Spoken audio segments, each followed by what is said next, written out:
Hello students, আমি Moumita ma'am. আশা করি তোমরা সকলে খুব ভালো আছো। Welcome back to our channel. Students, আজকে আমি তোমাদের second semester major political science থেকে তোমাদের যে আর কি লোকাল সেলফ গভর্নমেন্ট আছে সেখান থেকে ব্লক সংসদের ওপরে ক্লাস নেব। ব্লক সংসদের গঠন এবং এর কার্যাবলীগুলি নিয়ে আলোচনা করব। তো ক্লাসটি শুরু করার আগে বলে রাখি যে আমাদের অনলাইন ক্লাস কিন্তু চলছে। তোমরা যারা আমাদের অনলাইন ক্লাসে জয়েন করতে চাও তারা আমাদের হেল্পলাইন নাম্বারে যোগাযোগ করতে পারো। আমাদের হেল্পলাইন নাম্বার দুটো রয়েছে, একটা হচ্ছে 6295916282, আর একটা হচ্ছে 7076398606। আমাদের পুরো কোর্সটি রয়েছে 999 টাকায়। তোমরা যারা এখন অ্যাডমিশন নেবে তোমাদেরকেও এই সেম অ্যামাউন্টটাই পে করতে হবে এবং তোমরা এই বিগত 6 মাসের সমস্ত নোটস কিন্তু একেবারেই পেয়ে যাবে, ঠিক আছে? তাই দেরি না করে তোমরা ঝটপট আমাদের হেল্পলাইন নাম্বারে যোগাযোগ করে যুক্ত হয়ে যাও। চলো টপিকটি শুরু করি। দেখো, ব্লক সংসদ, ঠিক আছে? ব্লক সংসদটা মেন আমরা পঞ্চায়েত রাজ ব্যবস্থায় দেখে থাকি। পঞ্চায়েত রাজ ব্যবস্থায় যে 3টি লেভেল আছে, একটা হচ্ছে তোমার গ্রাম পঞ্চায়েত, সেকেন্ড তোমার পঞ্চায়েত সমিতি, আর থার্ড যেটা তোমার অ্যাপেক্স লেভেল সেটা হচ্ছে তোমার জেলা পরিষদ, ঠিক আছে? তো এই ব্লক সংসদটা মেইনলি তোমাদের আসবে মিডিল যে লেভেলটা আছে, অর্থাৎ পঞ্চায়েত সমিতির আওতায়, ঠিক আছে? তো এই যে আর কি ব্লক সংসদের আর কি গঠনটা, এটা 2003 সালে একটি অ্যামেন্ডমেন্ট অ্যাক্ট এসেছিল, পঞ্চায়েত অ্যাক্ট। সেখানে আর কি এই ব্লক সংসদ গঠনের কথাটা বলা হয়েছিল, ঠিক আছে?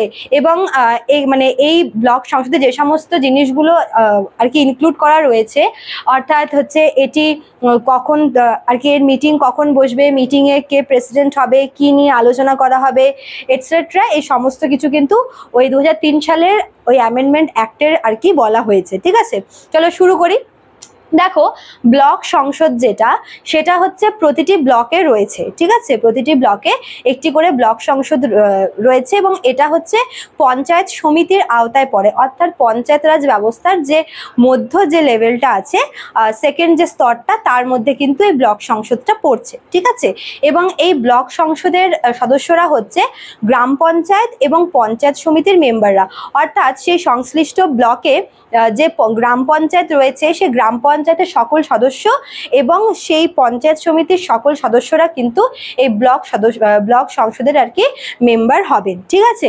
এবার এই ব্লক সংসদের যে মিটিংটা বসে, সেই মিটিংটায় যিনি সভাপতি হন তিনি হচ্ছেন পঞ্চায়েত সমিতির প্রেসিডেন্ট, অর্থাৎ পঞ্চায়েত সমিতির যিনি সভাপতি হন তিনি কিন্তু এই ব্লক সংসদের সভাপতি হন এবং যদি কোনো কারণে তিনি অ্যাবসেন্ট থাকেন, তার অনুপস্থিতিতে হচ্ছে প্রেসিডেন্টের ভূমিকা পালন করেন হচ্ছে পঞ্চায়েত সমিতির সহসভাপতি, ঠিক আছে?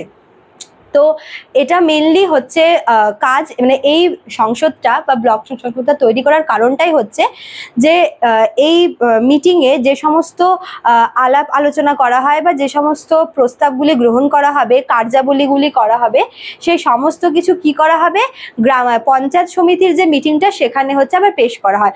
অর্থাৎ এই ব্লক পঞ্চায়েত সমিতির যেহেতু আওতায় পড়ে এই ব্লক সংসদটা, তো এর মিটিংটাই প্রথমে আয়োজন করা হবে, ঠিক আছে? তো এই মিটিংয়ে এটা হচ্ছে পঞ্চায়েত সমিতিরই আওতায় পড়ে এবং এই মিটিংয়ে প্রেসিডেন্ট হবেন গ্রাম পঞ্চায়েতের সভাপতি, তার সভাপতিত্বে এই মিটিং হবে এবং এখানে বিভিন্ন আর কি বিষয় নিয়ে, মনে করো যে বার্ষিক আর কি তোমার পরিচালনা, তারপরে হচ্ছে বাজেট, তারপর হচ্ছে বিভিন্ন উন্নয়নের প্রস্তাব, আরও এই সমস্ত কিছু তোমার অর্থ সংক্রান্ত যে সমস্ত ব্যাপারগুলি রয়েছে, উন্নয়নের ব্যাপারগুলি, এই সমস্ত কিছু কিন্তু এই ব্লক সংসদের মিটিংয়ে আয়োজন করা হয়, ঠিক আছে? এবার আলোচনা করা হয়। এবার যখন এই প্রস্তাবগুলি এই মিটিং আর কি উত্থাপিত হচ্ছে, তখন এই সমস্ত বিষয়গুলি আর কি পাশ হওয়ার জন্য এগুলো যায় হচ্ছে পঞ্চায়েত সমিতির যে মিটিংটা হবে সেখানে, ঠিক আছে? প্রথমে এই ব্লক সংসদের মিটিংটা হয়ে যায় এবং এই মিটিংয়ে যে সমস্ত প্রপোজালগুলি দেওয়া হয় সেই সমস্ত কিছু আর কি পাশ হওয়ার জন্য পঞ্চায়েত সমিতির মিটিংয়ে যায় এবং এই পঞ্চায়েত সমিতির মিটিংটা কিন্তু বসে ঠিক এই ব্লক সংসদের মিটিংয়ের 1 মাস পরেই, ঠিক আছে? তো এই পঞ্চায়েত সমিতির মিটিংটা যখন আয়োজন করা হয়, সেখানেও কিন্তু পঞ্চায়েত সমিতির যিনি প্রধান তিনি কিন্তু হচ্ছে প্রেসিডেন্ট থাকেন এবং যে সমস্ত প্রস্তাবগুলি, যে সমস্ত আলাপ আলোচনাগুলি ব্লক সংসদের মিটিংয়ে হয়েছিল সেগুলোকে আবার কিন্তু এখানে পুনরালোচনা করা হয়ে থাকে এবং সেগুলিকে আর কি পাশ হয়, যে সদস্যরা রয়েছে মিটিংয়ে তাদের দ্বারা পাশ হয়, ঠিক আছে?